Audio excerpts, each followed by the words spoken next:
Please join me in welcoming to Google Seattle, Masha Alyokhina.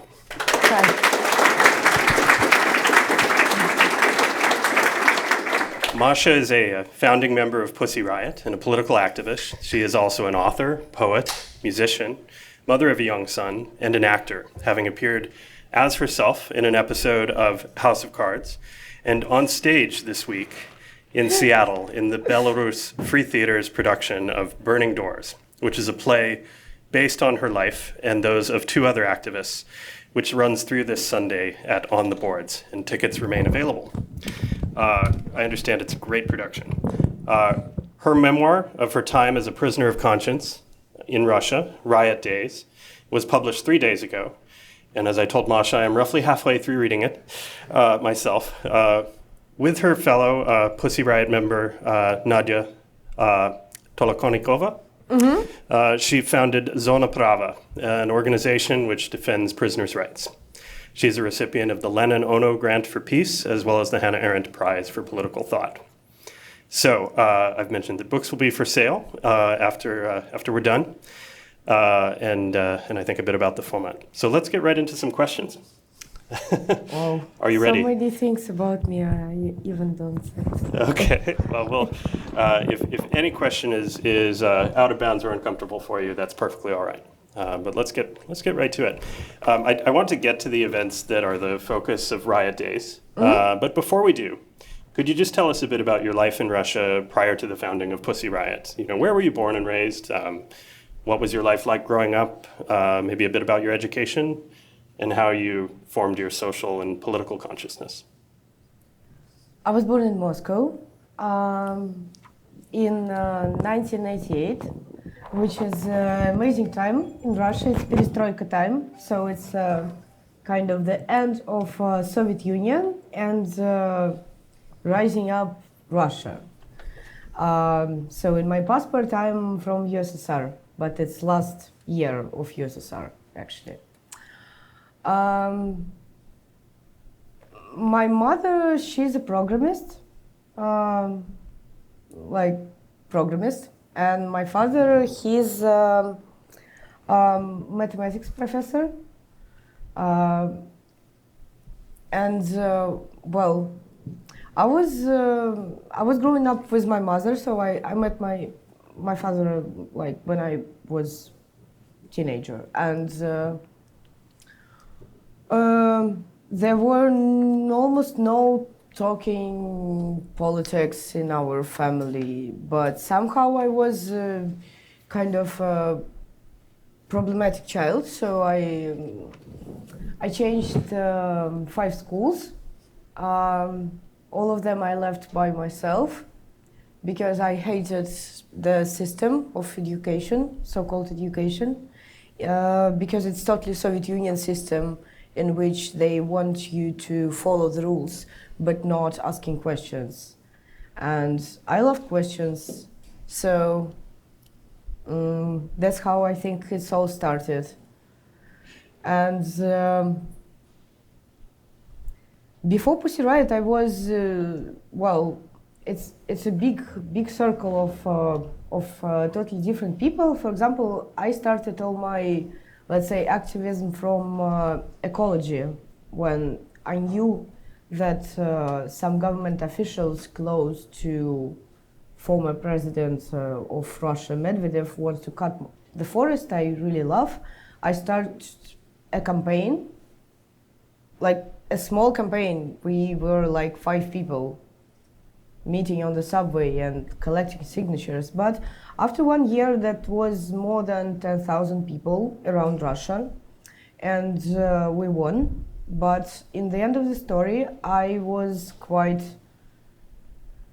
I understood that it's a totally wrong situation when you need to do everyday activism for making results of one signature of one fucking government official. And I started to know how to say it, to knew about different forms of protest, and I start to read about political art. I start to meet different people, and that's how I think Pussy Riot started. So, yeah. So there was a significant transition in Russian society at the start of the new millennium when between Boris Yeltsin and Vladimir Putin as president of Russia. And in your book, you write about this. You note that at the time Putin said, "We need stability," and then you go on to say, you go on to say, stability was what he called himself. Yeah. Could you expand on that a bit? What is this notion of stability in your mind? Well, yes, this is one of his favorite words, stability, but it's not, it's Hippocratic shit. It's not about stability.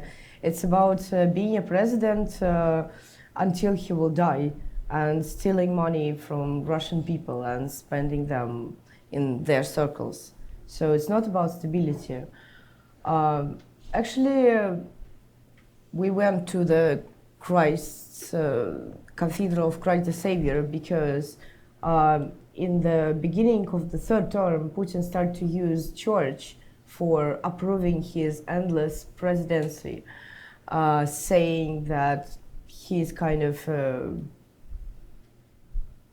sent by God to be a president of Russia. And Patriarch Kirill, who is the head of Orthodox Church and very influential person in Russian society, started to approve this, saying that true Christians should not go to the demonstrations and so on. Well, so we decided to do a song. So Pussy Riot was formed. You formed it with several other women. And not only women? Not only women? Yeah. Also men? Yeah. Yes. Why not? Very well.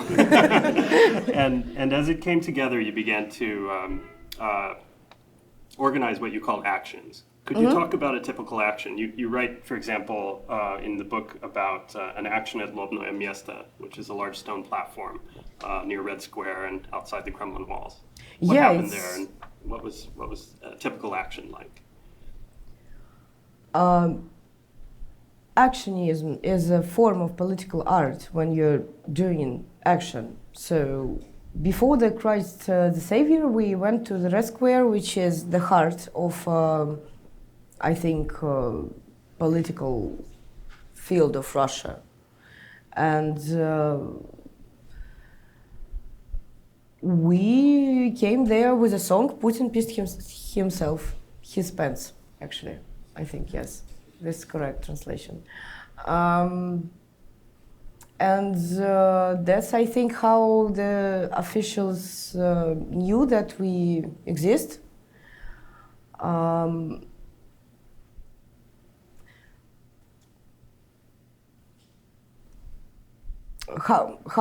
you want to describe? So the action usually should be prepared. So it's a bit different from the, for example, classical political rally.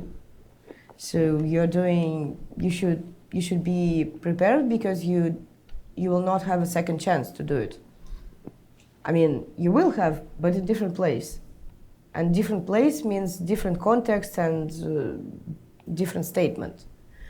So we went to the Red Square because we felt that we need to protest there, because that was a time of January of 2012 when,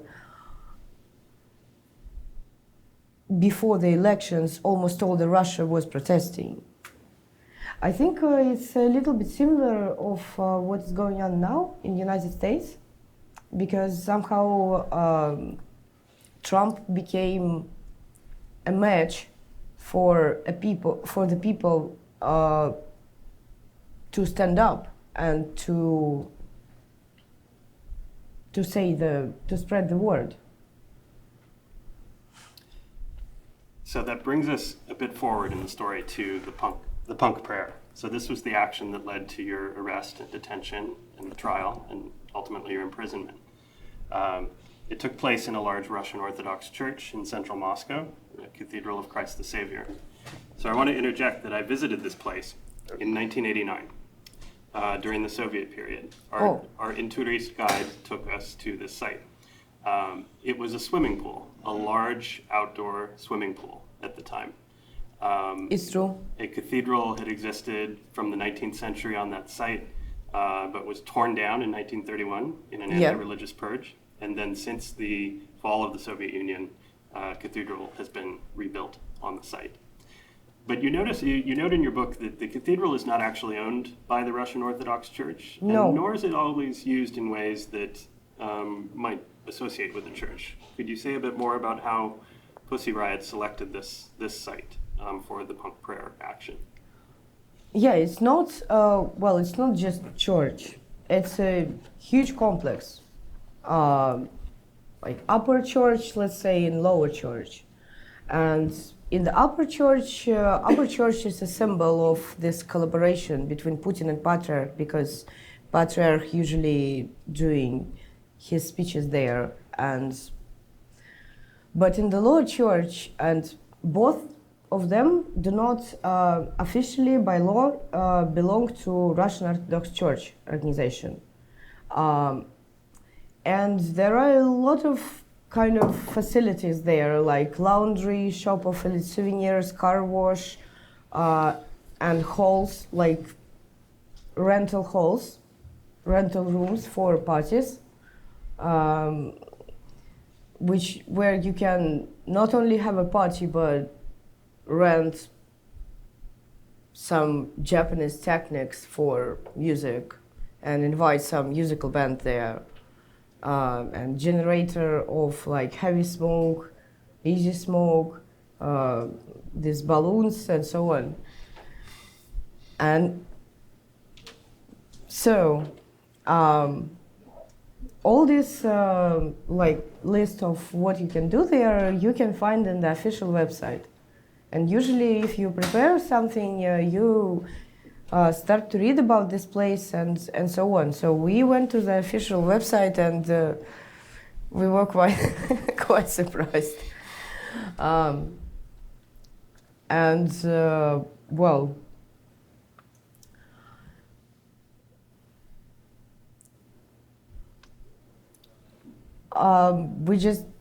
We didn't ask any permission to make a song there, but yeah, and the song was Protest. I think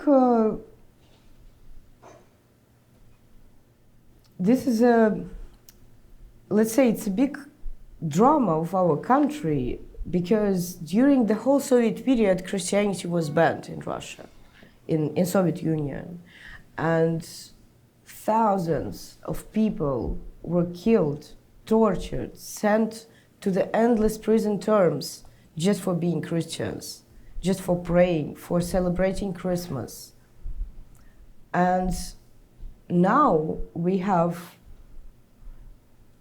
a situation when, Christianity is used by Chekists, by the same organization which were repressing them for almost a century. And this is very sad. So, and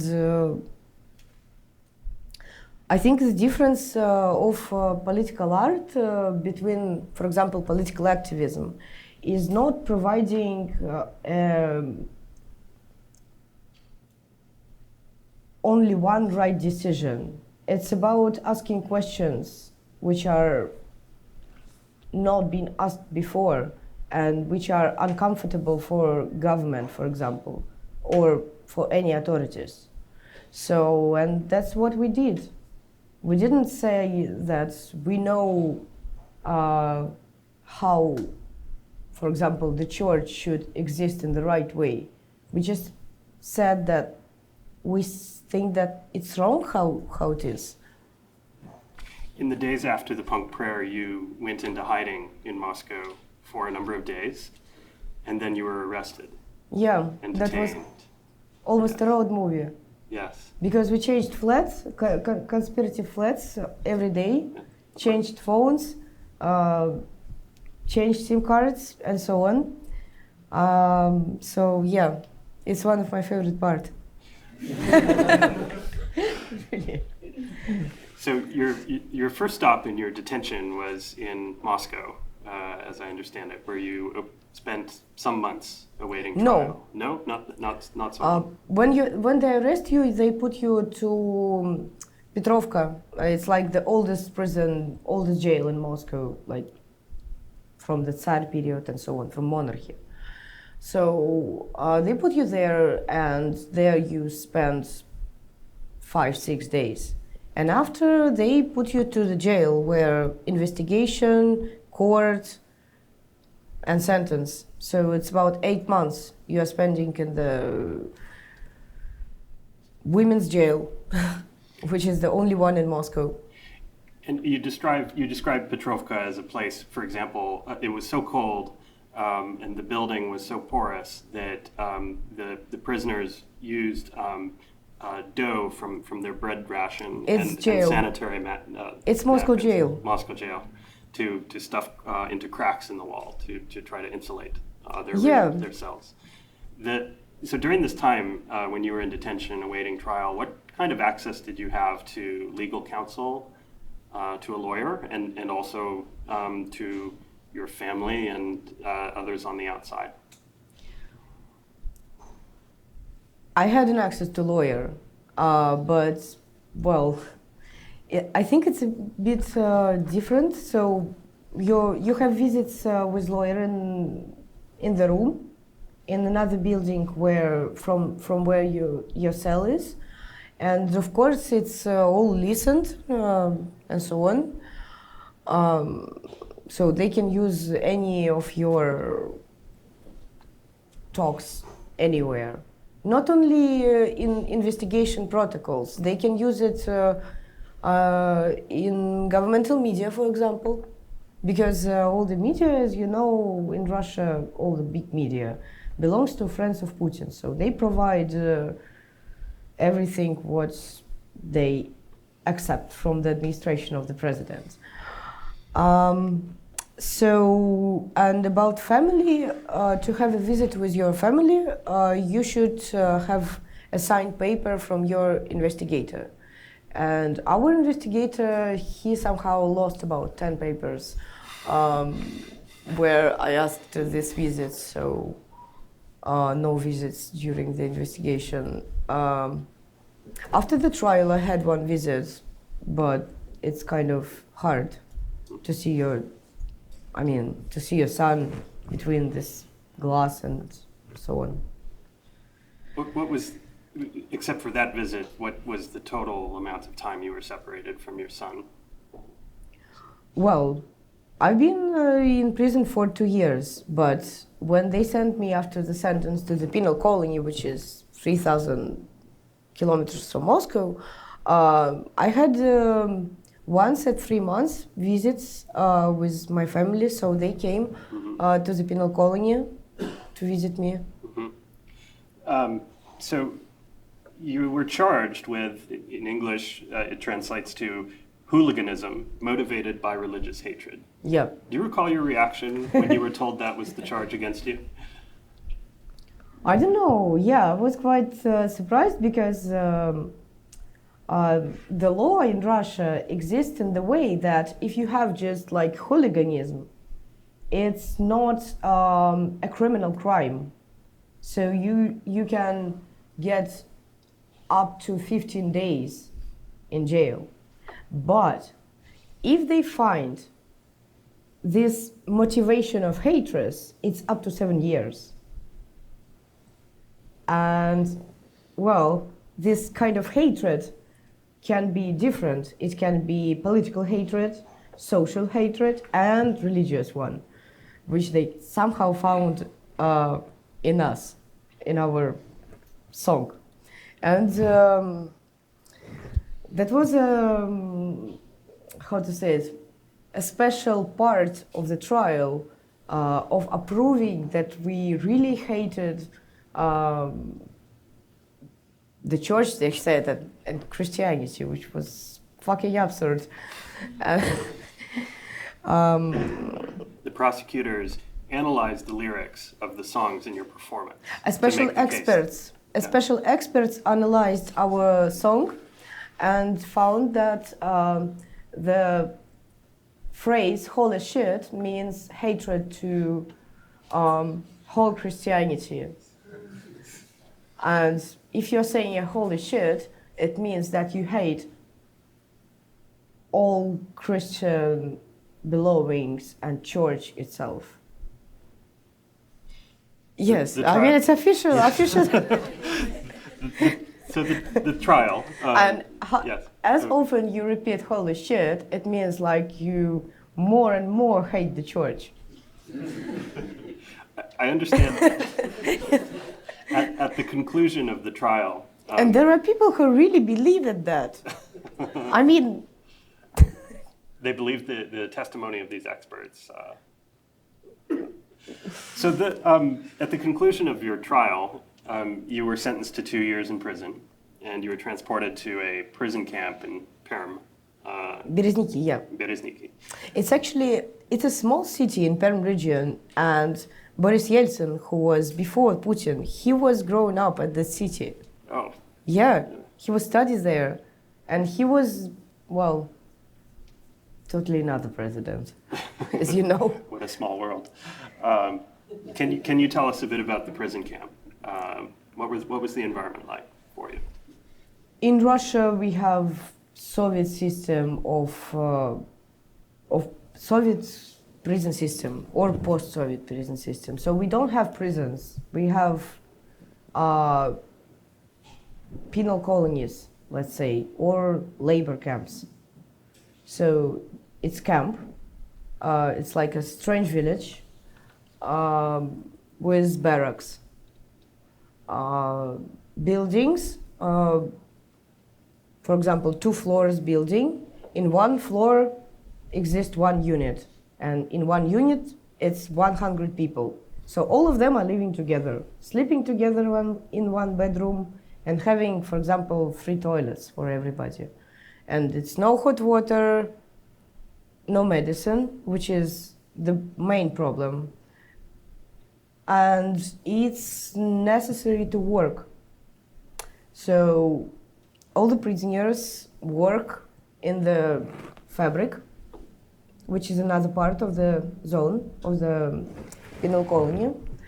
And the most cynical thing is that the work is sewing police uniform and the uniform for Russian army. Yeah, they are almost not paid for that. So it's like $2-3 per month as a salary. And usually people who have no support from the outside should somehow decide what they will buy, cigarettes or, I don't know, toothpaste. Well, when I came there, the transportation is another kind of story. I was quite surprised because, well, all these women start to tell me what is going on, but they didn't do anything against it. And I asked why you just say that you will not go to work. And some of these people were working for administration as let's say, spies. And if you're saying something like that, it means that you kind of preparing of disorganization of regime. And they put me to solitary confinement for 2 months and 2 months, so almost 5 months in total.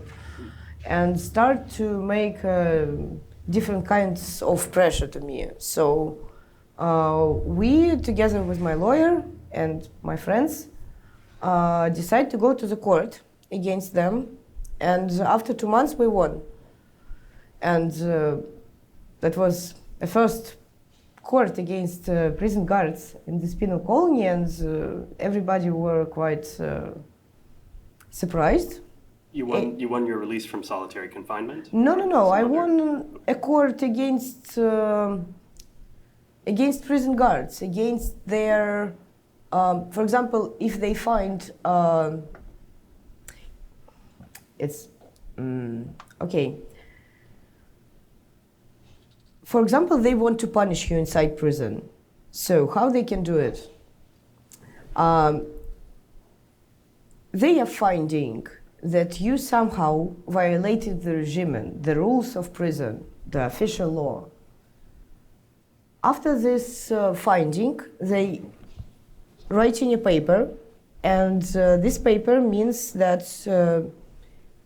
you're kind of disciplinary punished. They can, it's a whole procedure, like official one. It's like a small court against, a small court inside the prison. So they wrote a number of these papers against me. And I went to the court to appeal. And when I won, 8 people from prison guards were fired because they broke a law. It's them who did it. And they start to kind of improve conditions. So they start to recover barracks, put up salaries, these things. You were released from your sentence a bit early. What do you think motivated the government to declare an amnesty that impacted your case at the end of 2013? It was a month before Olympic Games. So, as you know, the Olympic Games, all the media and... in Sochi? In Sochi, yes, came to Russia, and somehow Putin and his team decided to make good faces for the West and released us and Mikhail Khodorkovsky, who was also a political prisoner, who spent 10 years in penal colony, who used to be a Russian, let's say, oligarch in 90s.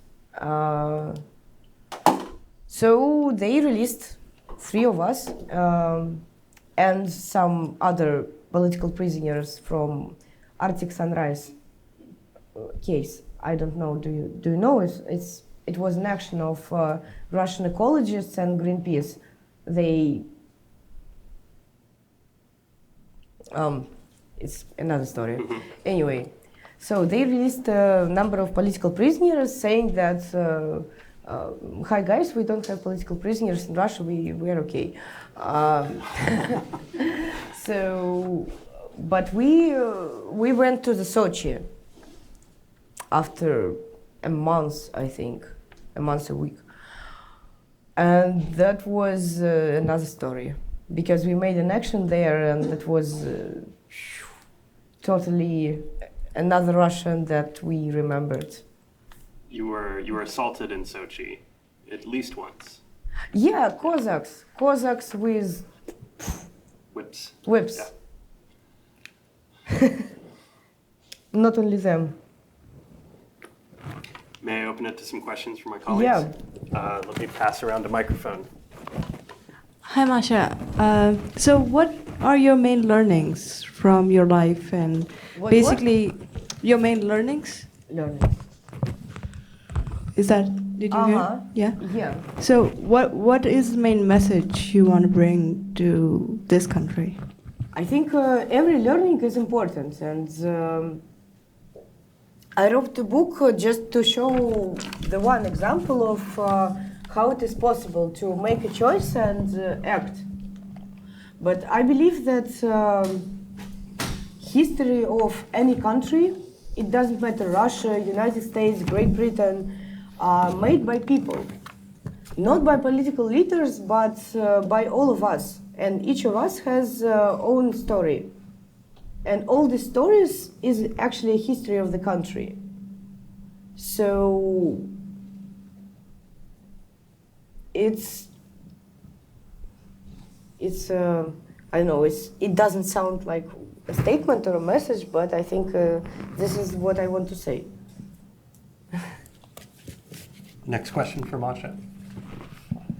I'm curious, in the sort of spectrum of different kind of political action, from more to less radical, through art, through marching, also different things people can do under a regime that's oppressive. Which are the most effective to actually bring about change, in your opinion?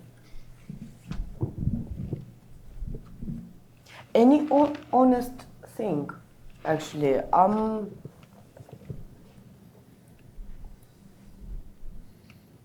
I mean, we have one effective manager whose name was Stalin, and that was quite effective. But I think protests do not work like that. It's about what's in your heart, and for example, I never study political art or any art except poetry. So I never thought that it will happen with me. Never. But things are happening sometimes. So it's most important. Do not lose yourself, and do not afraid to speak out. It doesn't matter where it's going on. Maybe it's a situation in the class where all the students are silent, and you just stand up and say something to your teacher that you are not agree. This is totally the same than going to the cathedral. For me, it's the same level. 2 questions. What brings you joy, and what are your future artistic plans? Wow.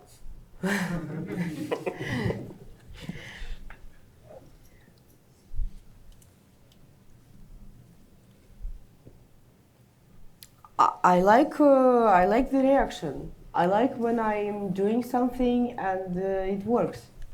And I like swim. It's different things, but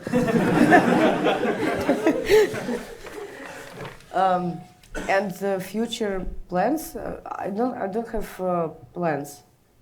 I'm usually like doing what I feel.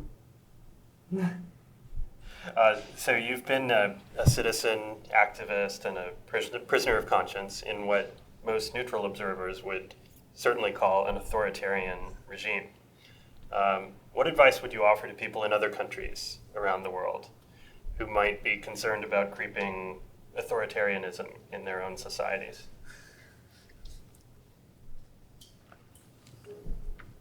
Advice?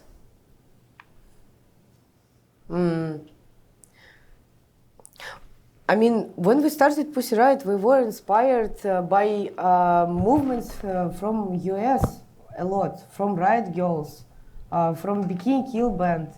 So it's you guys who gave us advices. So really, I think you have an amazing culture on, if we're speaking about freedom. I mean, United States was created as a country of freedom, so what advice I can give you? It's a really strange question. That's all right. Thank you. So with that, we'll come to a close. Masha Alyokhina, спасибо за разговор. Спасибо. Откуда вы знаете русский? How you know Russian? В школе шведский. Really? You was learning Russian in school? I was, yes. It's popular? No. No. But why you decide to learn Russian? Well, it was the Cold War. Oh, nice. It seemed like a valuable skill.